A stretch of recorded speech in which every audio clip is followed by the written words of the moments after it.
I, 20 female, am the oldest of four and no longer live with my parents. Our relationship is not so good either. One of the biggest reasons is my parents flipped the script with my siblings regarding gifts for Christmas and birthdays. My siblings are a teen, a younger teen, and a tween, so 4 years are between me and their next kid. I know it's a bigger gap than, say, 2 years, but it's not huge either.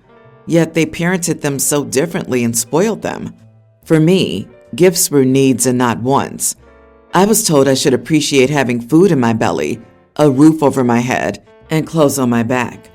They would tell me I didn't need it if I asked for something I wanted. I didn't need a doll. I didn't need art supplies. I didn't need a toy kitchen. They never said that to my siblings. They would get dolls, action figures, bikes, trampolines, paint sets, jewelry kits, and all kinds of fun toys.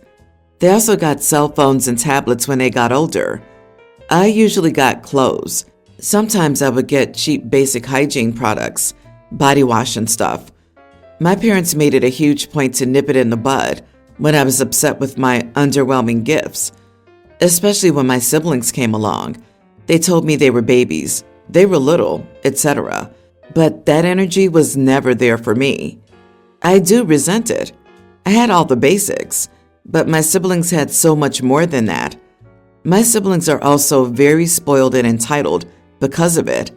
My sister, Teen, used to bug me and get frustrated with me for not having nice stuff she could borrow. She asked me once, what was the point of having a sister if she couldn't raid my closet? I told her it wasn't my fault our parents didn't buy me nice crap like her. She laughed and said to me, that's what being the oldest means. My brothers would tell me to buy them stuff and say they got pocket money, so I did. I never got pocket money. When I explained that I didn't have it, it would end with them saying I was a baby. I moved out of my parents' house and in with my aunts. I stayed with them for several months when I started college, and now I share an apartment with some friends while we all attend college. I also work. My parents have fallen on hard times now, and right before Christmas. They told me they didn't have the money to get my siblings what they wanted for Christmas, and told me I needed to let them borrow money or buy the gifts on their behalf, and they would pay me back. I told them it's not my job to provide for my siblings when they cannot. They argued that my siblings would be disappointed to get nothing from their wish list. I told them they don't need nice gifts. They only need clothes and food and a roof over their heads, and they have all that. My parents said I'm a terrible big sister. Am I the idiot? Oh, your siblings might be disappointed not to get lovely gifts at Christmas. Hey, they have food in their belly, a roof over their head, and clothes on their back. That's good enough, right? Right? It sure as heck was good enough for you. You, my young friends, are not the idiot, and also a genius for throwing that stupid retort they always made back in their faces. Oh, you just know they hated hearing it. Nah, you did absolutely nothing wrong. You held a mirror up to their bad parenting, and they don't like it. Don't give them a cent, because they won't pay you back. Yep, they're reaping what they've sown, and they need to live within their means, and that includes Christmas presents. You're 20, don't have much spare cash, and it's not your responsibility. Your siblings don't want for anything. It's not going to hurt them to have a thin Christmas. I wish I could say that it might help them appreciate what they do have, but I doubt it. If I were in your shoes, I'd donate to a children's charity in each of their names as a gift. Geez, your parents suck. No matter how much OP helps out, it will never be enough. She could give them the shirt off her back, and they'll still say it's not enough. That's the life of a scapegoat child. I cut my family off for similar reasons to the OP, and despite having been no contact for years, they apparently still blame me for every little thing that's gone wrong in their lives. Things I had nothing to do with. And that's how things go when you grow up as the scapegoat without realizing it. My daughter's husband has lived in their apartment for several years. The owners recently sold it, and the new ones are moving in, so my daughter and her husband must move. The problem is that rents have gone up dramatically. The rent they're paying is $1,100, for a one-bedroom, which I thought was a lot. But now that I'm trying to help them find a place, most are now going for around $2,000 a month or more. They can't afford this. My daughter knows she's always welcome at home. Granted, a baby complicates things. I wasn't happy about her having a baby. She's young, just turned 22. But I would never deny her housing.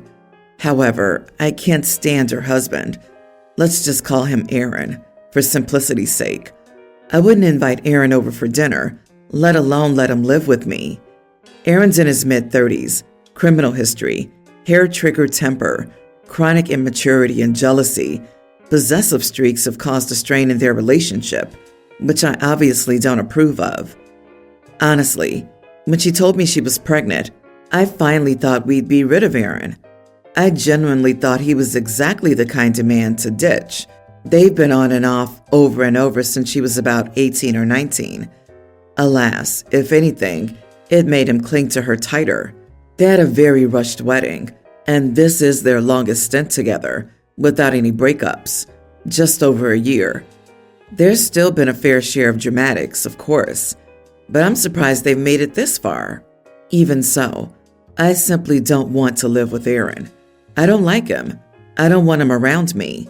I'd go above and beyond for my daughter and the baby. They can stay as long as they need, but not him. Obviously, this has created a rift between my daughter and me. She doesn't want to live separately from Aaron. I told her that she needed to figure out alternative arrangements. Well, their move-out date is rapidly approaching, next week, and they've still not been able to find a place, and she's panicking. She's been begging me to let them stay. I reiterated my terms. Aaron simply cannot stay here. This led to a lot of tears and some angry words, namely me being an idiot. I can genuinely see why she might think that, but I also have to think of myself and my own sanity. Not the idiot. If she's adult enough to get pregnant and get married, she's also adult enough to figure things out. Either she accepts your terms, it's your house, or they can stay with friends or his family. Can't have it both ways. Aaron's a one-man communist parade. He comes with so many red flags. A man in his 30s chasing a teenager, criminal record, anger management issues, jealous and possessive and controlling. The best thing you could do for your daughter would be to get her to leave Aaron, but unfortunately she's not ready. Keeping this boundary and keeping your home open to her and her child only may in fact work in the long run when she's ready to leave, because she will know she has a safe place open to her. But until then, you're likely going to be kept away from your daughter and grandbaby. Your daughter and Mr. Wonderful have had ample time to find housing. It's down to the wire. You've opened your home to your daughter and the baby. It's not your responsibility to bail out two broke adults with a baby. Mr. Wonderful can find a temporary place to stay. Your daughter's young, and I'm sure she thinks Mr. Wonderful hung the moon, but their predicament isn't your problem to solve. You've offered her a place to stay. The ball is in her court. She chose a loser, and that carries consequences. Stand your ground, OP. I'd go above and beyond for my daughter. Evidently not. If that were true, your daughter and her husband would already be living with you. Or better, you would have stopped a grown man from grooming your teenage daughter years ago. So it's time to nut up or shut up. If you truly go above and beyond for your daughter, as you claim, then it should be obvious what to do. I-19 male recently moved into a shared place, and someone keeps stealing my food. At first I thought it was a mistake, but even my leftovers were being eaten. It was obvious that the person was doing it on purpose.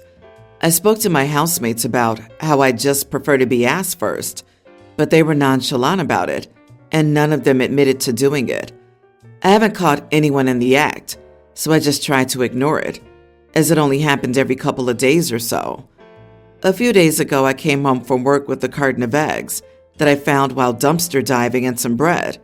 I wanted to give the eggs the water test before eating them, just to make sure they were safe to consume, but I was too tired and went to bed early without eating.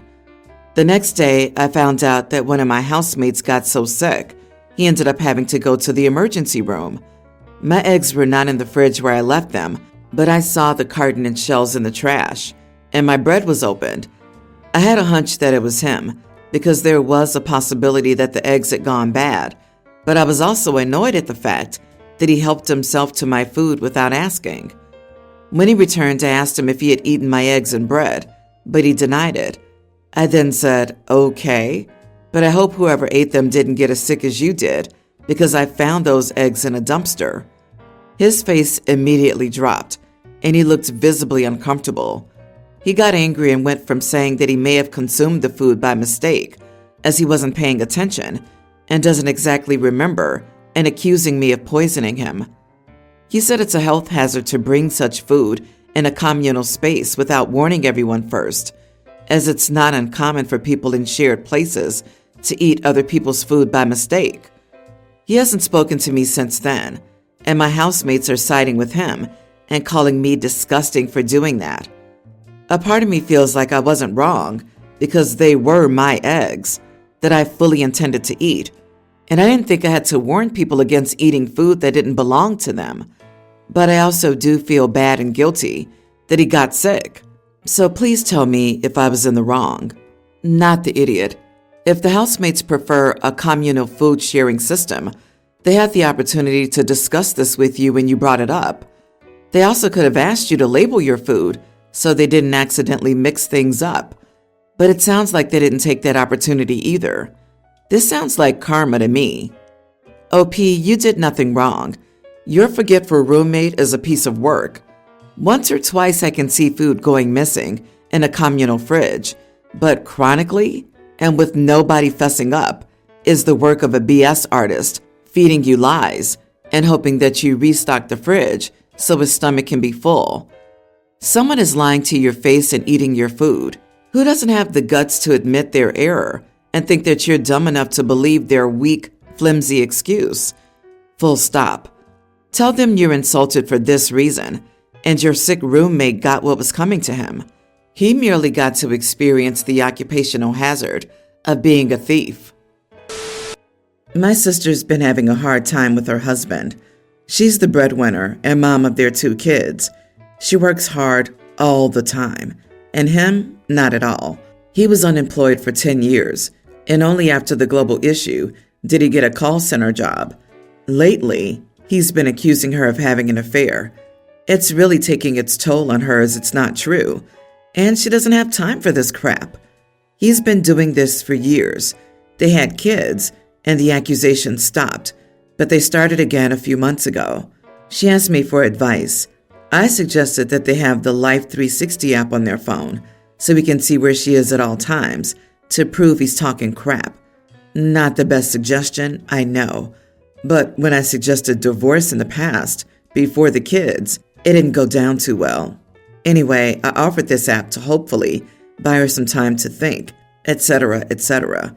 She told him about it. He immediately shut it down, refused to have the app, and as far as I know, the accusation ceased immediately. I found this suspicious. If you're so convinced she's cheating, wouldn't you like to track her whereabouts? Unless you have something to hide and therefore don't want to be tracked yourself. I told my sister this, and now she's upset with me, blocked me, and told me to screw off. Am I the idiot for getting suspicious? Edit. I was in her position once, so I felt qualified to help when she asked. I eventually left my ex. As it turns out, he was the one cheating. Since my sister wants to put up with this, the tracking app was the only viable advice I could give. Not the idiot, but I'd just stay out of this from now on. I agree with you that he sounds suspicious. I hate saying that, but maybe he's projecting. I don't know. Your sister's apparently repeatedly asked for your advice, so it's not like you're butting in or inserting yourself where it's not wanted. Still, I recommend not engaging in this topic any further. If she unblocks you and asks for advice on whatever is going on with her husband, next time just say something along the lines of, "Sorry, but I don't want to talk about this anymore. This couple needs therapy, not you. Not my circus, not my monkeys. Oh, he's cheating for sure. She knows it, but she doesn't want to admit it. You can't help someone who doesn't want to help themselves. Leave her to it. Eventually, he will leave her for some younger model, or she'll come to her senses. Stay out of it. She won't want to feel alienated when she needs you all. Carry on as normal and don't interfere. Just be there when she needs it. There may be more she's leaving out. If you cut her off, she won't feel safe to leave when the time is right. Oh, I'm sure the story his side piece heard is way different from this one. I work my butt off all day at my glamorous, high-paying job, while my horrible wife cheats on me all day. OP, be available when sis and nibblings need you again. Listen but refuse to advise. I feel sorry for the kids, though. As a child, I saw my father accuse my mom of cheating, something a child never forgets. Turns out he was cheating on my mom and projecting it on her. When they separated and finally divorced, we as kids understood. My mom, 64, is polite and generally keeps a distance away from my wife, 26. My wife has trouble with social interaction, and they got off to a horrible start. My wife, I'm going to call her Lily, was in foster care and never had a parental figure, and she went hard into trying to become my mom's kid. I think it would have happened if my wife had let the relationship grow naturally, but she didn't take any of my warnings and bulldozed what my mom wanted. A few examples. She kept calling her mom, even after she told her multiple times to just call her by her name. Lily would make her uncomfortable, especially when she asked my mom personal questions or went way too deep. I've talked to her so many times, but she doesn't stop. The family's taken their concerns with me and have told her to stop. The big turning point was when my mom and her daughters, my sisters, went to visit a deceased family member. It's a tradition between the three of them. Well, Lily heard about it and went. It went very poorly, and my sisters dislike Lily now too. We're invited to events and are still in the family, but the women of the family keep their distance. There's a girls' trip coming, and she wasn't invited. This made my wife very upset and was ranting. I had enough when Lily said she was her kid. I snapped and told her, my mother would never be her mom, and you need to stop. She ended up crying, and now I feel guilty. I just don't know how to get it through her head that she needs to stop. I've talked with her so many times, and she's already in therapy. I see both sides of the story here. I feel so sad for your wife, but also for your family. I can imagine your wife thinking for a long time that once she gets married, she'd finally have parents. It was her last chance to get some in her mind, I'm sure. Unfortunately, that's not how life always works, and I don't think you were the idiot for saying what you said. It's good that you did. She can finally realize that they'll never accept her as their own. Hopefully, she'll stop trying so hard. My heart goes out to her, though. Sure does sound like the therapy isn't working. I'm sure you could have told her what you did gentler, but I'm still going, not the idiot. It sounds like she's been warned and told so many times. At what point does she take responsibility for her actions? Your family's enforcing boundaries. Lily can't or won't behave appropriately towards them. So your family members are minimizing her opportunities to behave inappropriately. Info. Why is your mom so against her being close to her in the first place? I'm shocked by how many people judge based only on the information at hand. The timeline is confusing to me. When did she start calling her mom? How did the family welcome her or not welcome her? Everyone's talking about boundaries, but I'm sorry. Asking personal questions of a family you're married to doesn't sound like some awful thing. Mom seems to be insensitive. I mean, she has the right to set up boundaries, but it almost seems like she isn't willing to accept OP's wife as part of the family. I feel very sorry for Lily.